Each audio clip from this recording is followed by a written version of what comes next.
ఒక్కటి కాదు రెండు కాదు ఏకంగా 150 ఏళ్ల తర్వాత అడవి దున్న ప్రత్యక్షమైంది. అది చూసి ఫారెస్ట్ అధికారులే వండర్ అవుతున్నారు. ఇంతకు అది ఎక్కడి నుంచి వచ్చింది, ఇన్నేళ్లు ఎక్కడుంది, ఎటువైపు నుంచి ఎటొచ్చింది? అడవి దున్న అడవి జంతువుల్లో బలమైన జీవి. ఈ మధ్య వచ్చిన బాహుబలి సినిమాల్లో ఫైట్ చేసిన దృశ్యాలు చూశాం. బలమైన అడవి దున్నను తన శక్తితో ఓడించాడు. ఇక ఇప్పుడు అలాంటి దున్న నల్లమల ఫారెస్ట్లో ప్రత్యక్షమైంది. పశ్చిమ కనుమల్లోని అటవీ ప్రాంతంలో ఎక్కువగా సంచరించే ఈ దున్నలు నంద్యాల జిల్లా నల్లమల అడవుల్లో చుక్కలా కనిపించింది. దీన్ని చూసిన ఫారెస్ట్ అధికారులు ఒక్కసారిగా షాక్కు గురయ్యారు. జంతు ప్రేమికులు మాత్రం దాదాపు 150 ఏళ్ల తర్వాత నల్లమల అటవీ ప్రాంతంలో అడవి దున్న ప్రత్యక్షం కావడంతో హర్షం వ్యక్తం చేస్తున్నారు. ఆత్మకూరు అటవీ డివిజన్ పరిధిలో దీన్ని గుర్తించారు.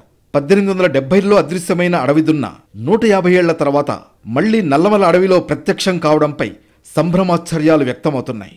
వేల కిలోమీటర్లు దాటుకుని అడవిలోకి రావడం అద్భుతమని అటవీ అధికారులు చెప్పారు. అనుకోని అతిథి నల్లమలకు చేరడంపై అటవీ అధికారులు సంతోషం వ్యక్తం చేస్తున్నారు. నల్లమల అటవీ ప్రాంతంలో అడవి దున్న ప్రత్యక్షం కావడంతో జంతు ప్రేమికులు హర్షం వ్యక్తం చేస్తున్నారు. అటవీ ప్రాంతంలో సురక్షితంగా ఉండే విధంగా అధికారులు ప్రత్యేక చర్యలు తీసుకుంటున్నట్లు తెలుస్తోంది. అయితే ఈ అడవి దున్న ఒక్కటే వచ్చిందా? 5-6 అడవి దున్నలు వచ్చాయా?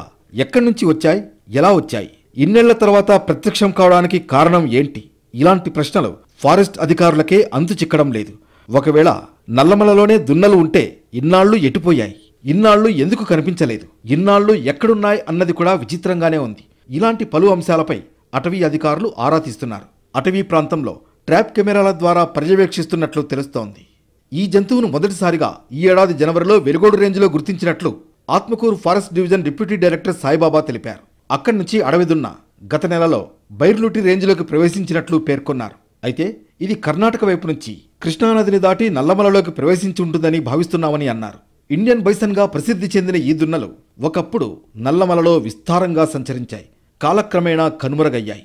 కర్ణాటకలోని పశ్చిమ కనుమలకు మాత్రమే పరిమితమైన ఈ దున్నలు కిలోమీటర్లు దాటుకుని నల్లమలలోకి ప్రవేశించడం అద్భుతంగా భావిస్తున్నామంటున్నారు అధికారులు.